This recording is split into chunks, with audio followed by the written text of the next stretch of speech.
We're talking shop and truck parts coming up on Truckin City Live.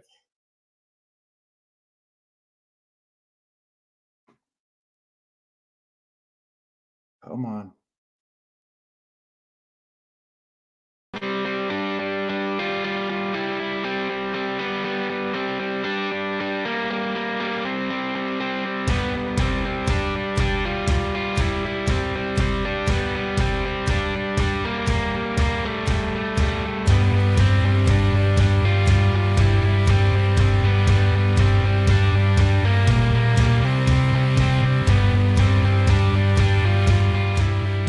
From deep inside the Truckin Broadcasting Studio, located in Truckin City headquarters, where opinions fly faster than Maverick's F-18 and myths fold like a house of cards. Get ready for the most unique live show challenging you to believe what you see and learn something new every day. Featuring the El Rushbo of Truckin News, Mr. Attitude himself, your host, Deviator.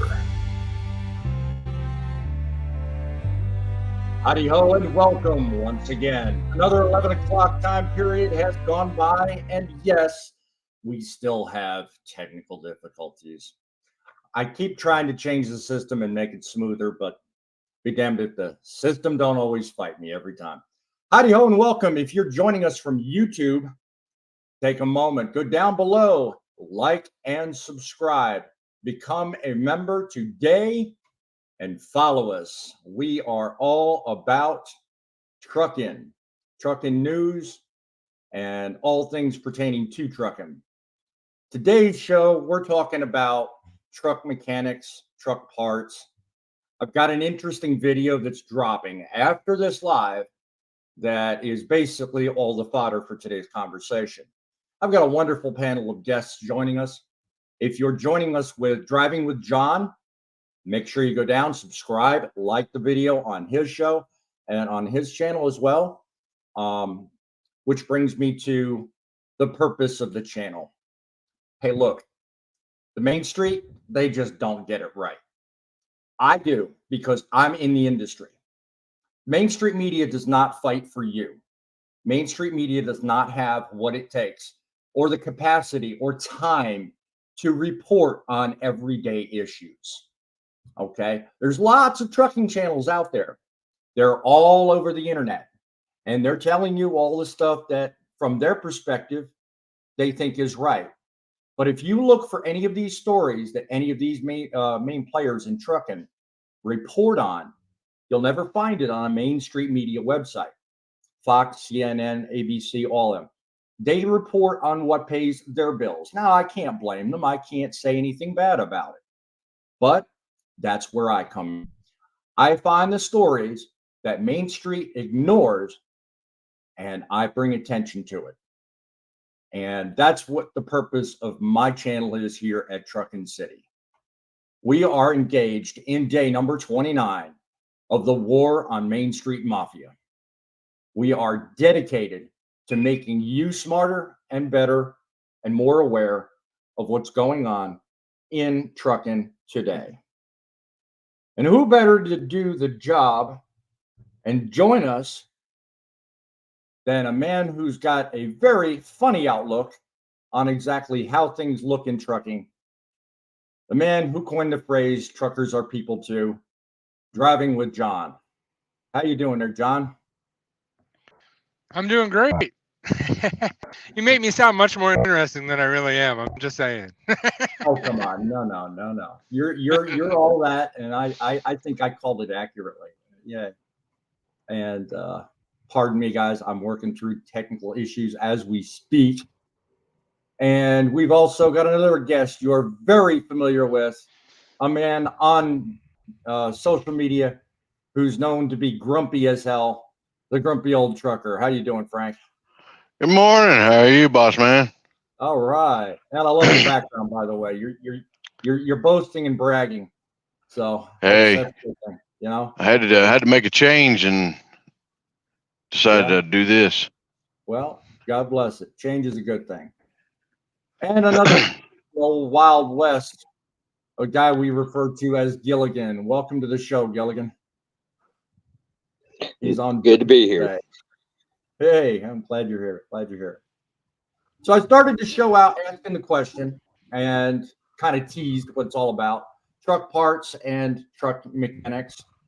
I kind of ran into a slight issue this weekend because, driving my truck, I had to get a 120-day done, and I had to get a number of things done with my truck. And I wound up running into some issues. Now, I drive for Landstar. I'm sure most of you are well aware of that.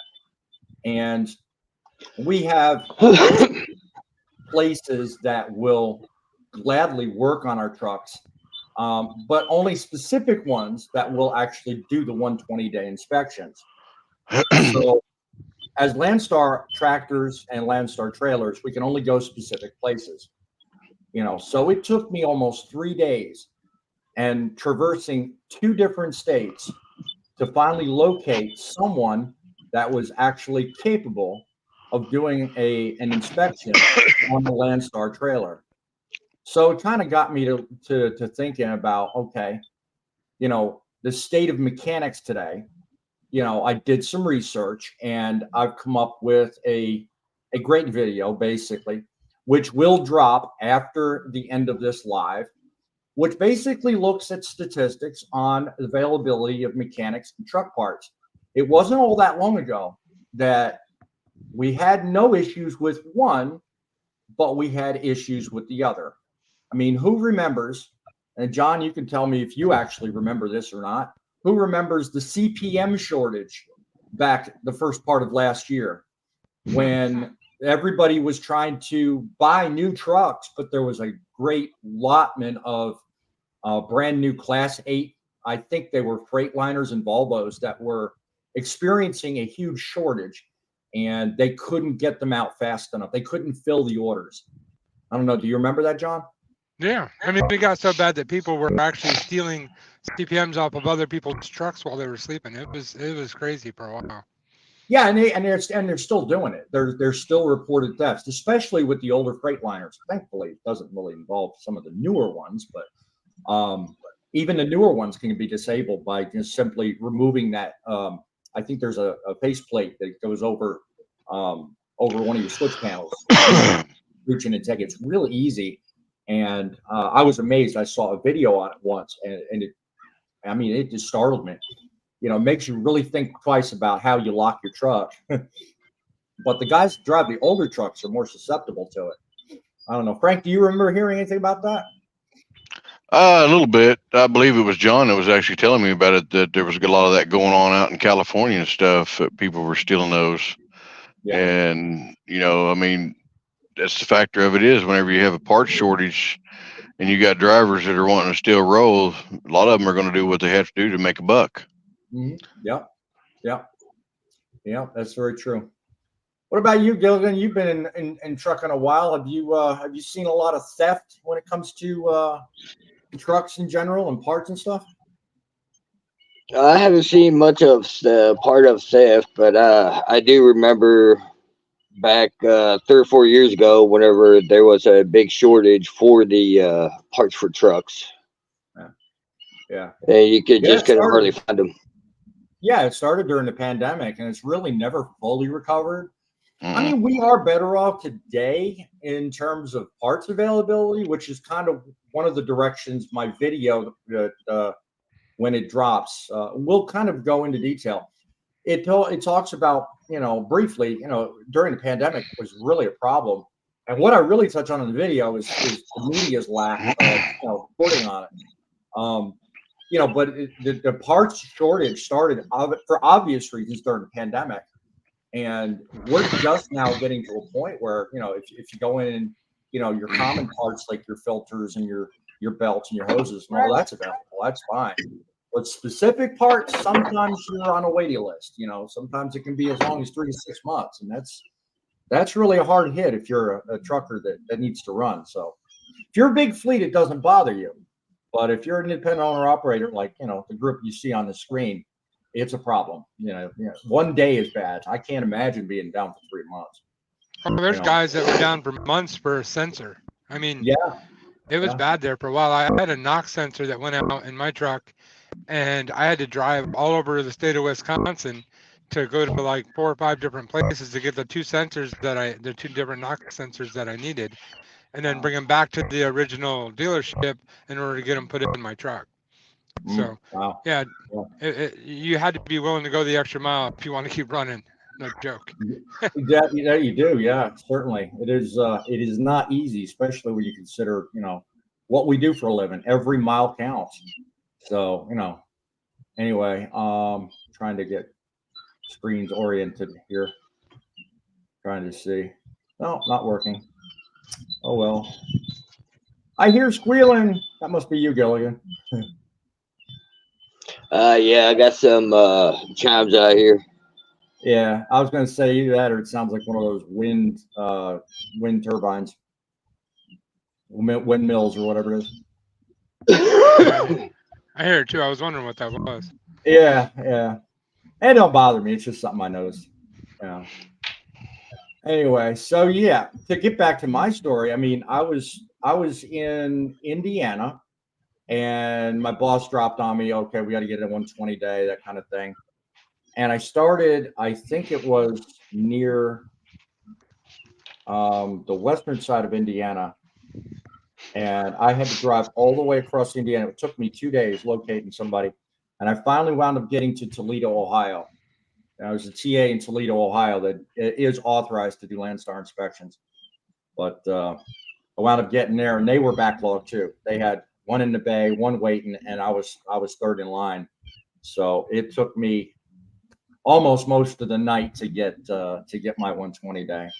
So thankfully I got all the work done, but it took me a long time. It was not one of those, one and done where you go in, sign in, get it ready, and all of a sudden get done. Another story about a parts problem was, you mentioned, John, knock sensors. Those are a famous problem with Cummins engines. Cummins, I don't know what it is, but my truck that I sold was a 2013 Peterbilt 579.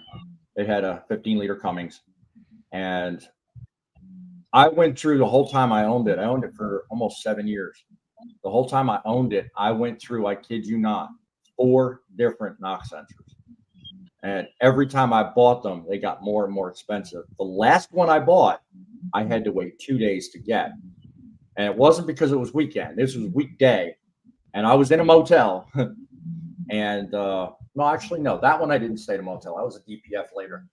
But I had to wait 2 days to get it. I actually did stay in the truck because the truck would idle, but it wouldn't go out of D-rate. So I wound up staying with the truck. But that took 2 days. That was a nightmare. So Gilligan, what's the longest time you've ever had to wait on a repair on any truck you've ever driven?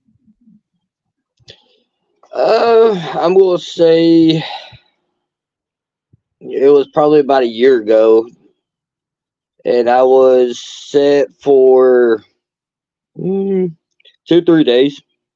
Mm-hmm. Yeah. What part do you have to replace? I can't remember exactly what it was, but it's for the DEF was not performing properly. It ended up clogging up my system. Whenever they finally got it in and looked at it, they said it was 80% clogged. Wow, that's something else. I'll tell you that. Yeah, I had problems with my DEF the whole time. I own my truck for 7 years, and I went through 3 DPF filters. But thankfully, each time I had a reman put in, and I got usually just under 200,000 miles with each one of them. So I mean, I got good life out of the DPF filters, but all the sensors that went around it, they were not communicating very well. So every one of the filters I had to have replaced, I always wound up having to put in either a pressure sensor or what's the one on the backside, the SCR, that would foul out. So I just, all the sensors, and no one ever says check all the sensors, but I got to where I did anyway, because I got so sick of going back and doing the work over and over again. I don't like doing something twice.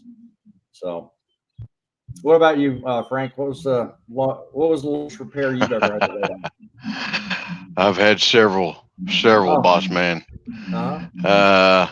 Well, this last company I was with, I've had the worst deal with actually playing the hurry up and wait game. One time I was down in just west of Houston. I sat there for almost 4 days, mainly because of air leaks, and they were able to get to the parts and stuff. It took them a little bit of time to get it, but then they also had to get the okay from my shop foreman to be able to put all this stuff on, which they kept trying to add more to it, which wasn't necessary at the time.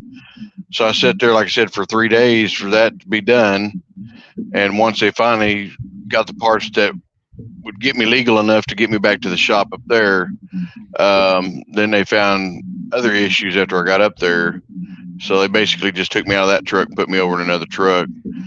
But a few times I've had for the other shops, I've ran across one time I bought fuel at one of the fuel places that we were told to fuel at, and that truck actually it tore it up because the fuel had all kinds of junk in it, so it eat up the system on it to where it was derating the engine.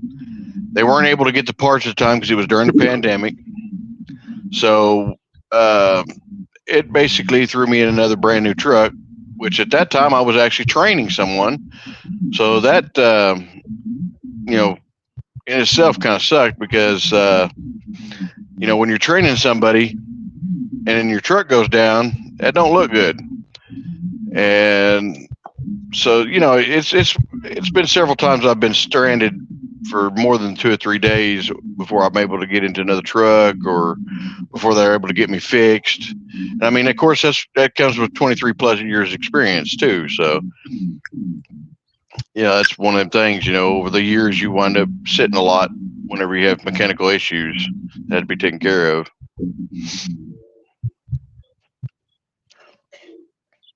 Are you still there? Well, I don't know if he is or not. I popped up on the main screen. I don't know why.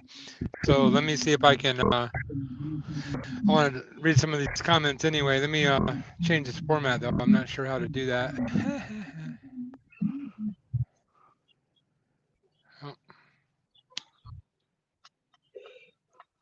Well, guys, just hang out there for a second. Until he comes back, I'm gonna just talk for a couple minutes. So, Midlife Trucker asked about the Landstar thing.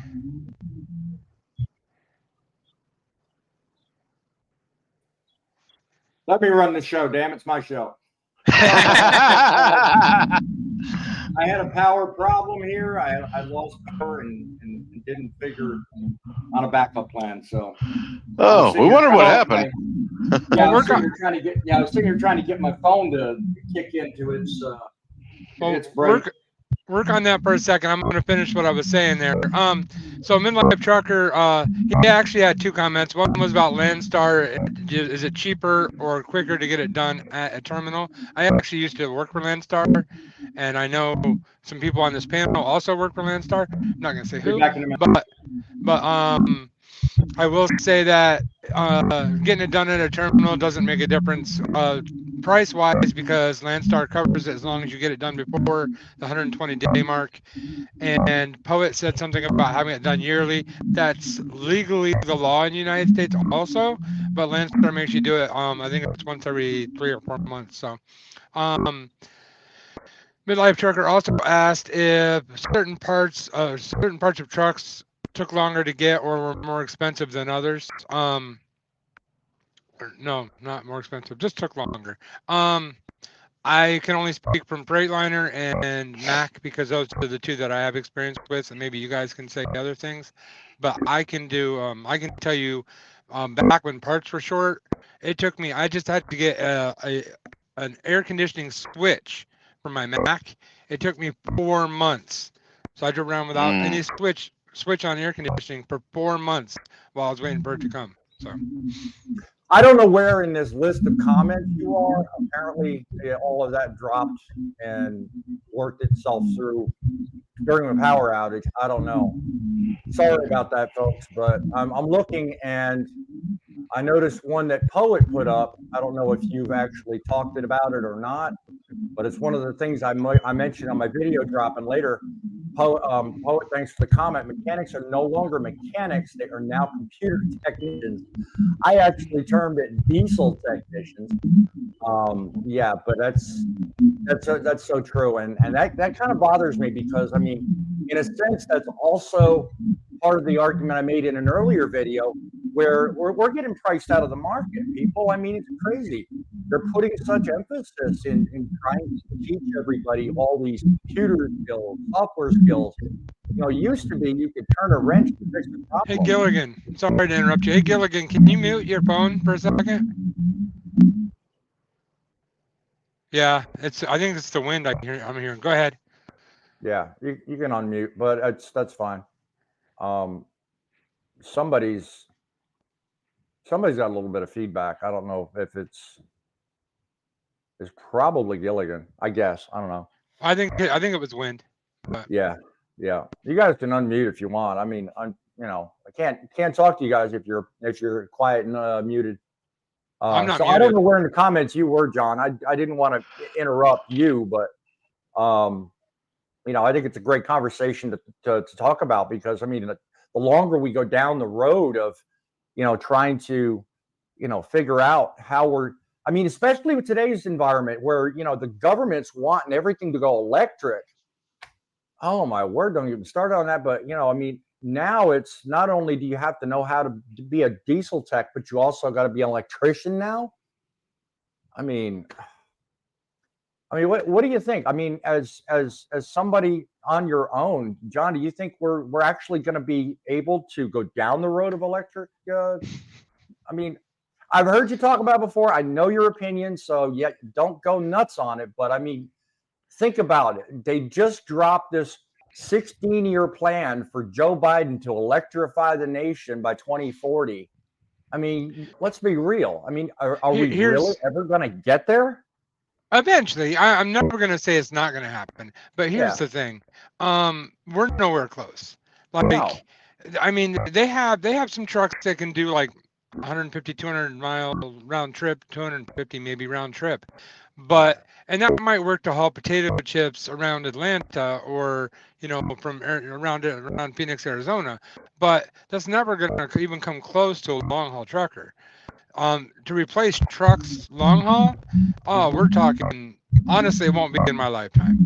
They just don't have the technology, the battery life, and no matter how much money they throw at it, innovation does not happen from money. Innovation happens from necessity, and it hasn't been a necessity other than politically. So I don't see it happening anytime soon. Right. I'm not seeing very many answers on the comment I left at the start of the show. So let me bring this up just as fodder for conversation. I'd like you to put in the comments, if you're watching this video live right now, if I decide to change the time on this show, which is currently 11 and will now, for the time being, stay at 11 o'clock. If I change it to 7 p.m. on Saturdays, would you then also be willing to watch at 7 p.m.? Put in the comments if you think 11 o'clock is a good time or if you think 7 o'clock would be a good time. I'm curious to know your thoughts, and stick around near the end of the show. I'm going to kind of go over what my thinking is for the future of Truckin City Live. So let's get to the studio line. I want to take calls from people. If you have interesting stories that you want to give us, let us know about your experiences with trying to get me show up here instead of you. You took over. Yeah, you took over. Anyway, I'll leave it that way for the moment because I can't figure it out. If you're watching it on Driving with John, tip the host. Even though I'm not the host, you can tip me anyway. There you go. There you go, right? But anyway, let's turn the banner off so we can see the phone number, people. Here, John, you're running the show, it looks like, because I can't make any changes here. Take the comment down for a minute, John. I can't control it. I'm lost. Hang on a second. I can fix that for you. Just give me 1 second here. Yeah. There we go. All right, good enough. We're taking calls. 607-853-547. We are talking about trucking mechanics and everything. There we go. I don't know what he did, but that'll work. I'll bring him back in a minute. We are talking about trucking mechanics, truck parts, your experiences, and let's bring back the comment that John had up a minute ago. As a company driver, I drove new trucks. New trucks can have issues, but every new truck that has been in so far has had very few issues. Well, I agree. Some trucks have issues, some don't. And, well, it is what it is.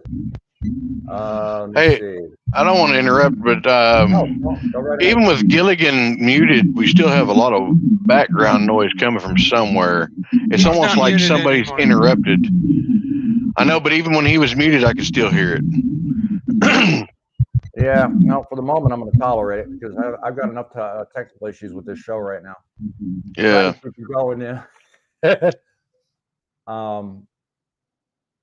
Yeah, Gilligan's the culprit.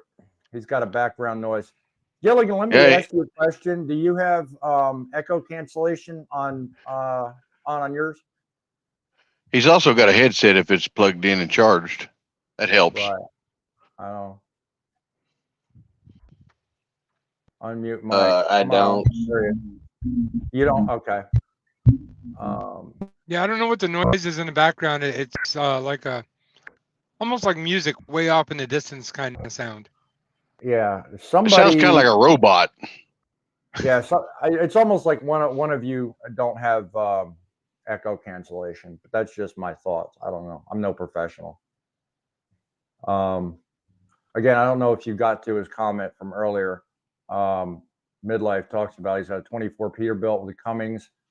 There's 85,000 miles. The only issue that was shipped without any Freon in the rear air, which is interesting. I'm glad you mentioned that. I'm having an issue of my own right now.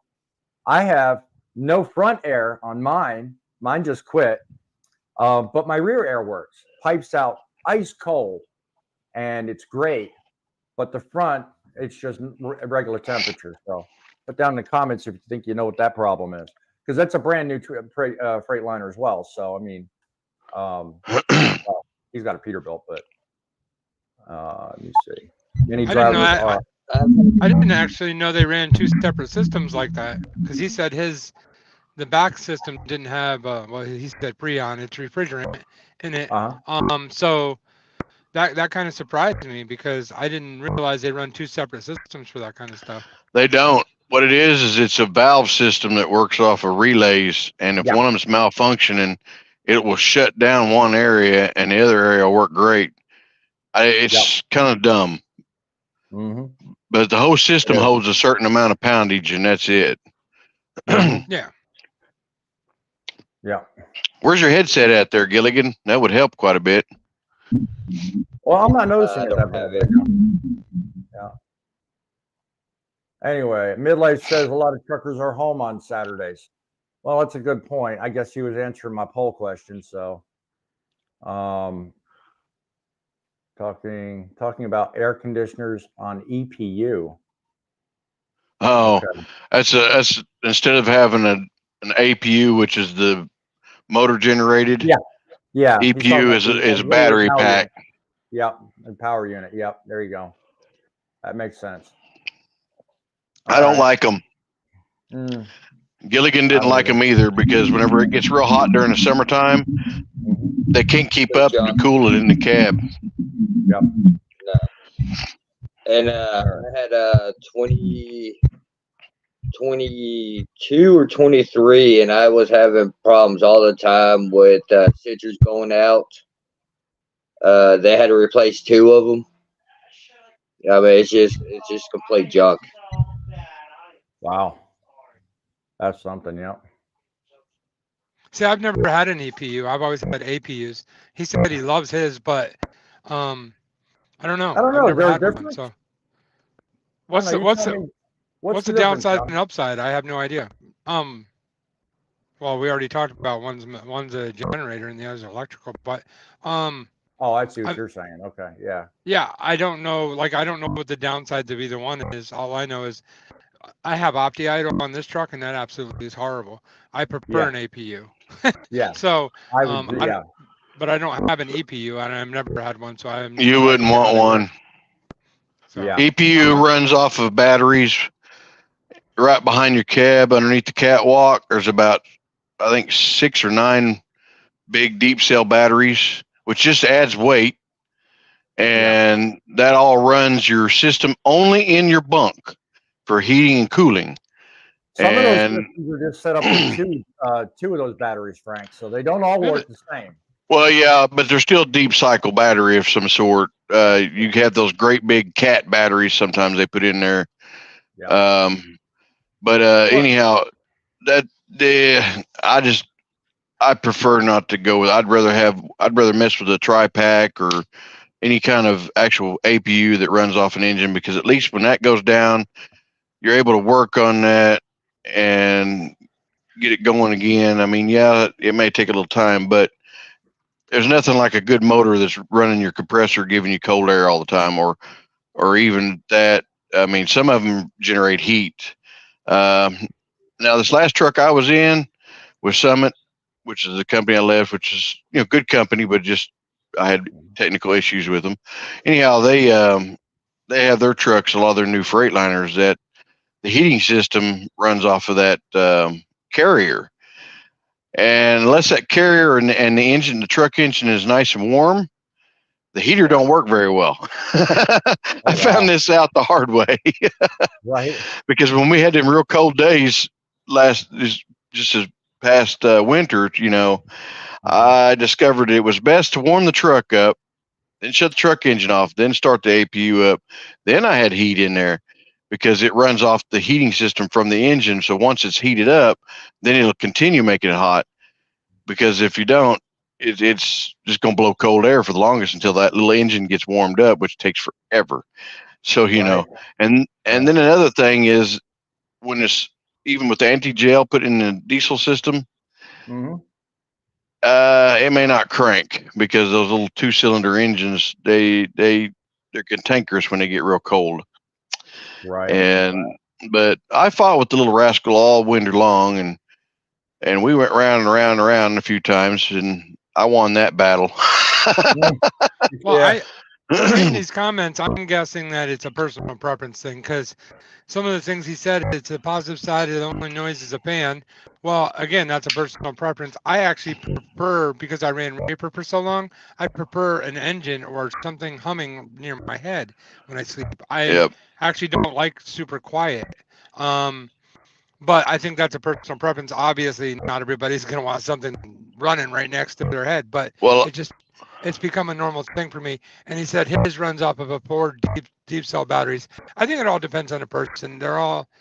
It's all personal preference. I don't think anything, like, oh, you should never do this, or you should. No, I mean, and it depends on how cold you like it too. Because I mean, myself, whenever it's above 90 degrees outside, it's going to be 20 degrees higher at least inside that cab.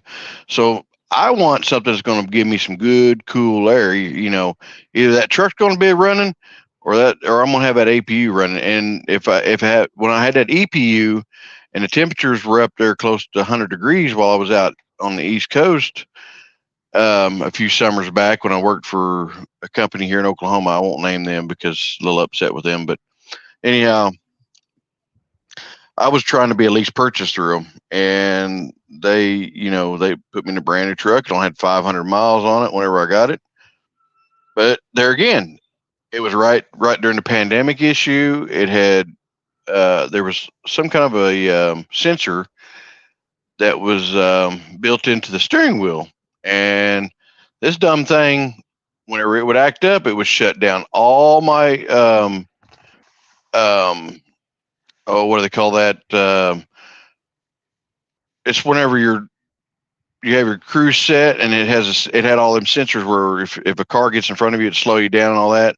It would shut all that stuff off. The cruise still worked, but I had to make sure I paid it. Yeah, I had to make sure I paid attention to slow down, because if I didn't, the collision stuff wouldn't work, and I'd wind up hitting somebody. And obviously, I didn't want to do that.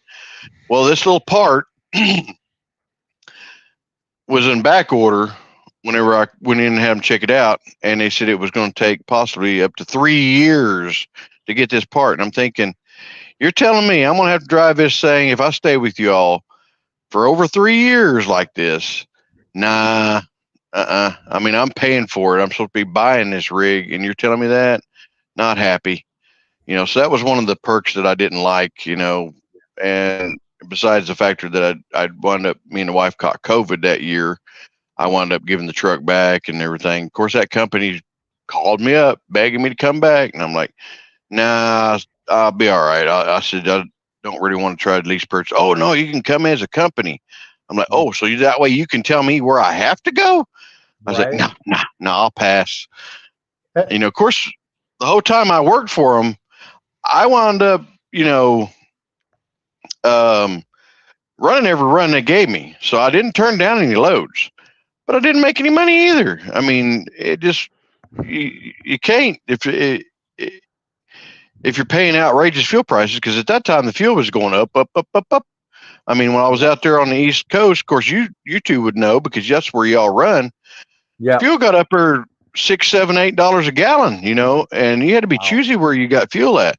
So I generally try to fill up out here in Oklahoma or Texas before I went that direction, just to try to save.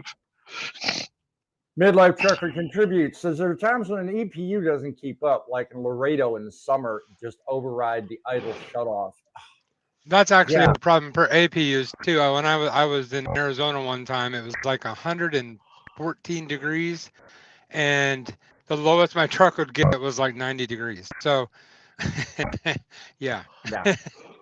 It's just best to keep the truck running. I mean, sometimes you hate running the crap out of your engine, but I mean, if you're talking about being that hot or conversely that cold, I mean, it's just best anyway. Well, when it's cold. Yeah. When it's cold, I mean, if it's going to be below 20 degrees, they suggest you run your truck anyhow, due to the factor that it keeps the oil moving and stuff. And it also helps keep because there's heaters, supposed to be heaters built into the tanks that work off the 12-volt system. So while the truck is running, it's supposed to help keep your fuel from gelling. Which was a great invention they put in there, I don't know how many years back, but back in the old days, and we're talking old schoolers, and if we got any here that have been driving for 30, 40 years at least, I'm sure there's some pop in, especially old Blaze there, Poet. He knows what I'm talking about, especially where he lives. They used to wrap Pampers around their fuel system. Baby diapers. Some of the old time tricks that don't exist now. Let's load the comments up. Let's talk about some of the old tricks that don't exist today. Come on there. While we're doing that, I'm gonna play for you a little bit of a clip of a snippet of a little bit of the video that's going to be released here shortly. So just bear with me and check this out.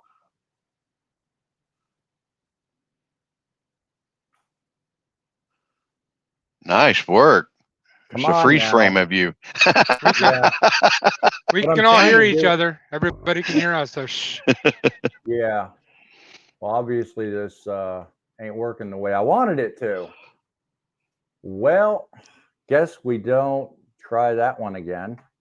I haven't gotten used to this screen sharing thing yet. It's really a pain in the butt. And because the screen sharing announcement is right underneath right over top of the play button, so you can't really do it the way you want. So let me try. Well, let me just do it this way. Let me just say, heck with trying to play that. And let me just say it'll be released after we get off the live.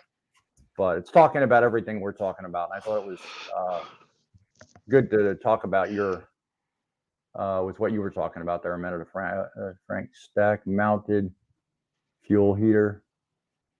I don't know. I'm wanting to see what Poet says about that, because like I said, Poet's been in the industry for quite a while, and I'm sure he'll agree with me on the Pampers deal. That's why they call it the never never plan. There we go. Yep. And see, I run a lot of split. I don't know. Maybe I'm behind on comments. It says I run a lot of split rule, and when doing that, most of the time, the EPU can keep the inverter on and the air conditioner going for about 7 hours without a problem.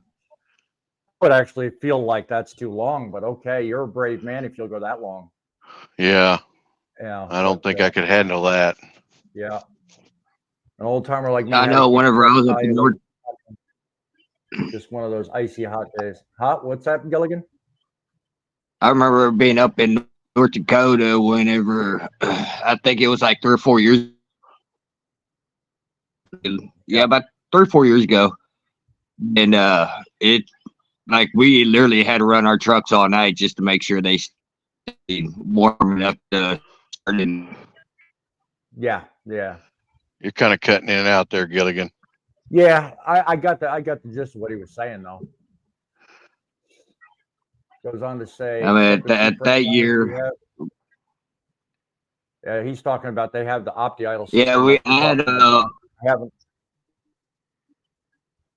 Go ahead, Gilligan. I had an 85 Freightliner. Oh. Okay. Well, I can tell you, I've already aired it, but I'll air it again. I really hate the opti-idle system. So. Yeah. Yeah, it works when it wants to, and by the time it kicks on, you're already too dang hot to really enjoy it. Yeah, they have They have it set in a way where you're actually sweating by the time the AC comes on, and you're actually freezing by the time the heat comes on. Yeah. So, well, yeah. And I won't, I won't say the company I work for, but if you get really good in with mechanics, some of the mechanics are really nice, and they actually have that computer. They hook it to the system, and they can change that opti-idle for you. Just saying. Yeah. Yeah, not all of them will though. Well, a lot of that also too depends on the way you set the panel on the sleeper, because that opti-idle runs off your sleeper panel. It doesn't run off your front panel. It runs off your sleeper panel. This I do understand, but go ahead, John. Here's a great example. When it's really, really warm, you turn it all the way down on cold and turn your fan all the way up, and you are sweating before that thing comes on. And then when it comes on, it gets you to the point where you're almost shivering, and then it turns off. And then you sit there until you start sweating again. And then the computer itself has too wide of a window. It's not so much the panel in the back. At least that's from my experience. And it's the same opposite of that. Heat is the same way. Yeah. So yeah, it'll get you sweating, and then it'll turn off. I tried that opti-idle in the wintertime, because with this new Freightliner, I thought, hey, it's great. It's perfect. You won't have any problems. How wrong could I be? I set it up, and I turned the opti-idle on, and I went and laid down. It got freezing freaking cold in the back of that truck before I even heard the because you can hear the beep, and then it starts. Yep. And I'm like, okay, so I want to wait and see how long. I just left it alone all night. Said, let me just see what it does, and be darned if that thing didn't sweat me out before it actually shut down. And I had to crank like maybe way down near in the blue. I mean, I had it way down low. I was like, I can't deal with this. I said, heck with it. I let it run all night.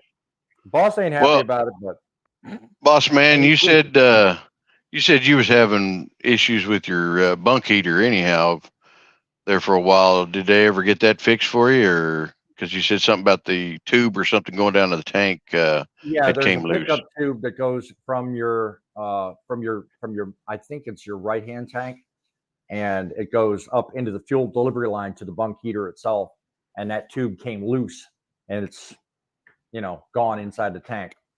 But no, I never did, because at the time when the initial repair took place, it's warranted. But the problem is the part wasn't available. It was on a huge back order at the time. So it's just a matter of me making sure that my boss is comfortable with me shutting the truck down for long enough to start back ordered. I'll call in advance, get it ordered, set it up, so I don't have to wait for that 3 or 4 day time frame to get everything fixed. And that there's also basically what our topic is about parts. The factor of it is you're going to have to wait on a back order list just to get the blooming thing, just to fix a little simple problem. Right. Yeah. Exactly. Yeah. So I mean, eventually I'll get to where I'll be able to get that part and get it done. I mean, because I have a few other minor things I got to fix on the truck, but they're they're minor things, So good thing is we're slowly coming out of the wintry months, which we're going to have some cold snap this week coming up. Yeah. So be prepared for that. It's supposed to get below freezing a couple days this week, and then it's going to warm back up again. Yay! Yeah. Hello, John. We are the only show taking calls. We still have 10 minutes left here. We're talking about mechanics, parts, experiences, trying to fix your truck and keep going along and trying to keep things working. There you go. Come on, John. There you go. So be sure and drop down below here, whether you're on YouTube on Truckin City, or if you're joining us with John's channel. Go down and hit the subscribe button, become a member, and all that good jazz. It certainly sends YouTube some great signals. And we are out and about every day trying to make trucking great again. So we certainly thank you for your support. If you're joining us on Facebook, you can go down below the live shot on Facebook, and you can leave a couple of stars. Let me know how I'm doing. Leave a comment here or there. The stars you leave on Facebook help me financially. I know it's confusing, but right now that's the only way I'm monetized. So any help you can give me would be much appreciated. We are certainly looking forward to expanding and doing more shows and doing shows where more people can see us. Lately, the last time I looked at my analytics, it doesn't look like there's a whole lot of people that are out and about watching YouTube videos or live streams at 11 o'clock in the morning, which is the whole reason I dropped that poll question at the start of this broadcast. I said, well, if I was going to have a show change time, let me know. If I changed it to 7 o'clock, what would you say? And so far, I've only had 1 or 2 different people say one way or the other. Midlife said a lot of people are home on weekends, and I really haven't seen a whole lot of others say much about that part of the show either. I haven't really noticed anything in the comments. So being home on a weekend, does that mean you're more likely to watch or less likely to watch? Yeah, I don't know about that. Me personally, I'll gladly, if I'm participating in a channel, I'll watch, live streams all day long, because I really don't do much on weekends other than this. But that's just my personal habits. So well, the reason why, I was just about ready to say, the reason why I asked that is because when I'm home is my home time. It's not my YouTube time. So I don't usually spend much time on YouTube. And he kind of said the same thing. When he's home, he's busy. I would say if I was going to, if you were going to ask my opinion, which I'm not sure that you have yet, not publicly anyway, I would say probably one of the weeknights would probably be better, but that's just my opinion. Given a choice, which night would you say?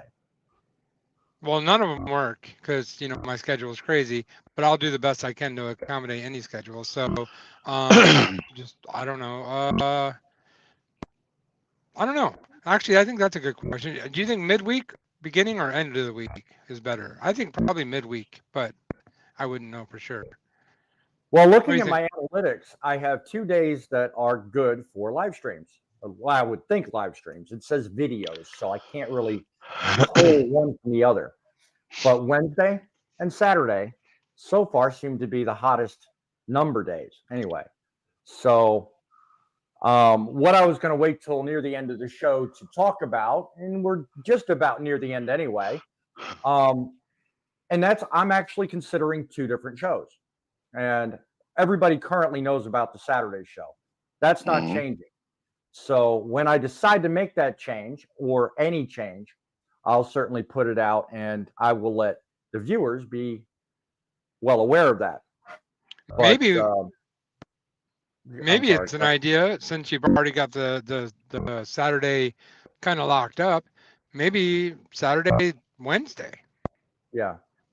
Well, that's what I was leading to, because I mean, I want to be in front of the viewers when they're most likely to watch. Now, looking at the analytics, I see more people are on in the evening times. Yeah, because most people come home on Friday nights, like yourself, boss man.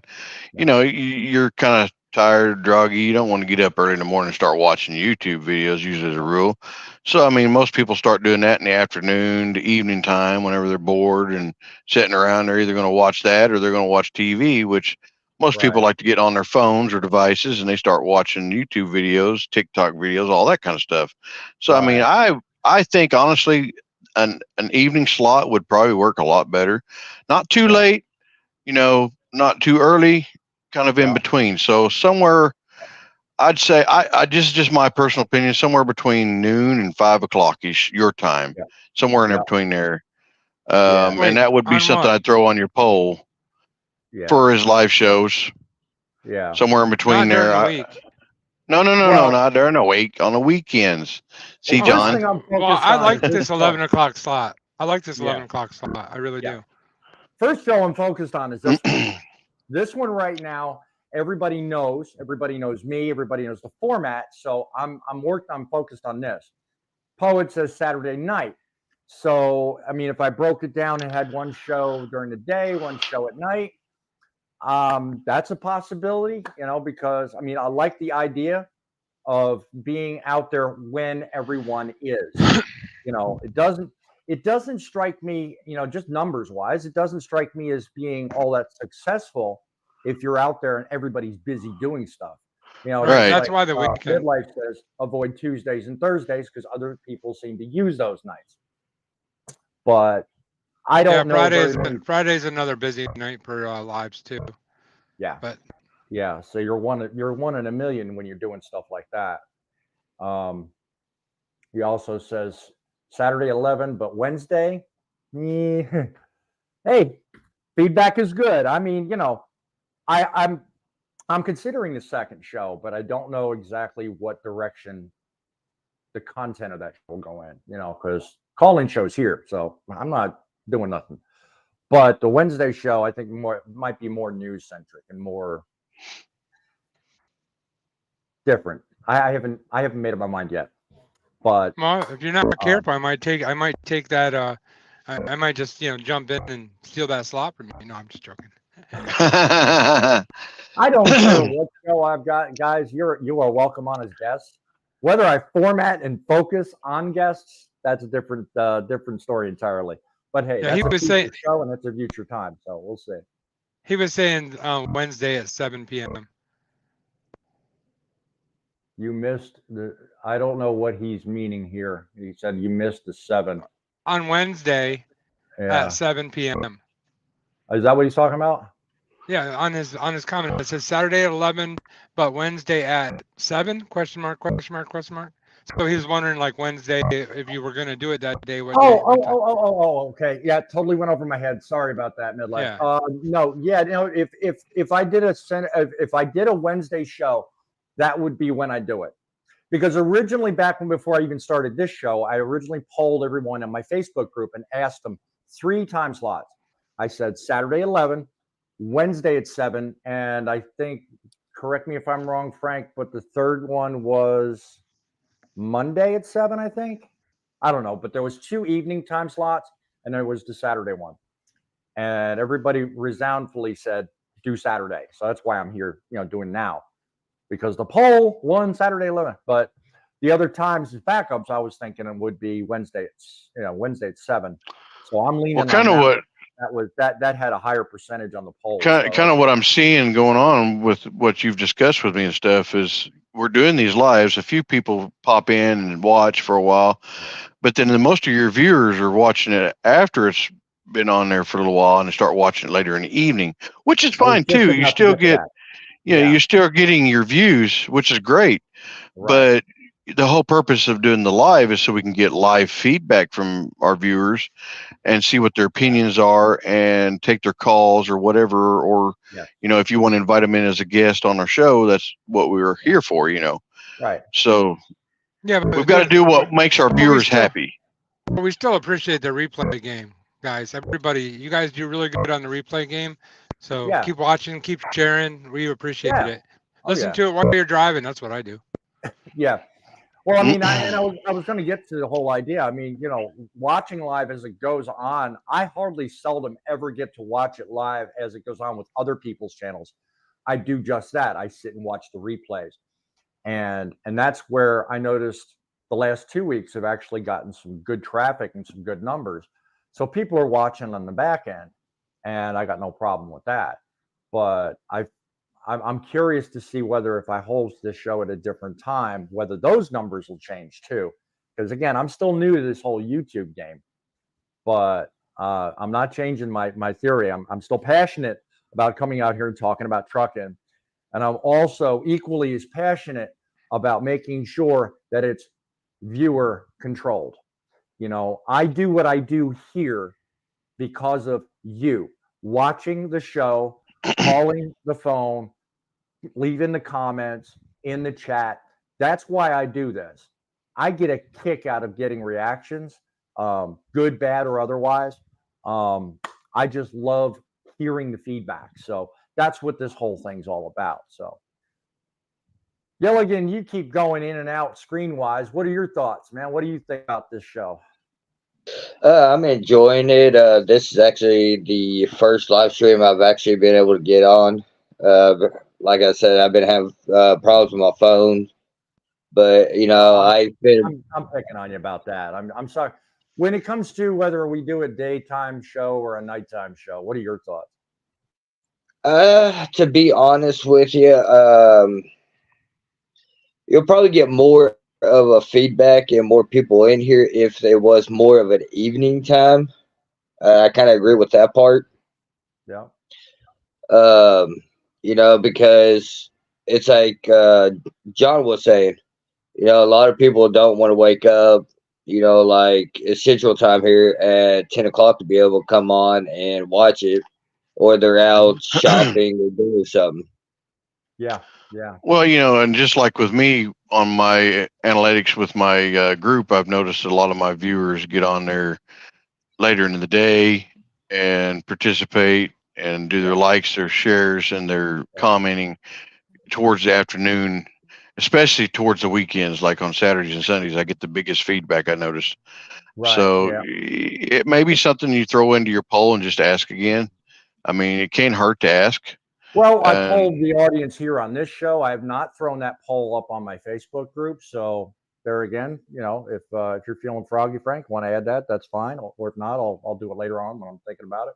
Midlife says he got the trucker for notification from the show on John's channel, which I am happy about. So if you're joining us on John's channel, great channel equally. He's not. He's joining us on yours. Well, he said he got the notification from your channel. Yeah, and then he went over to your channel. I can tell where the comments come from. Oh, that's fine.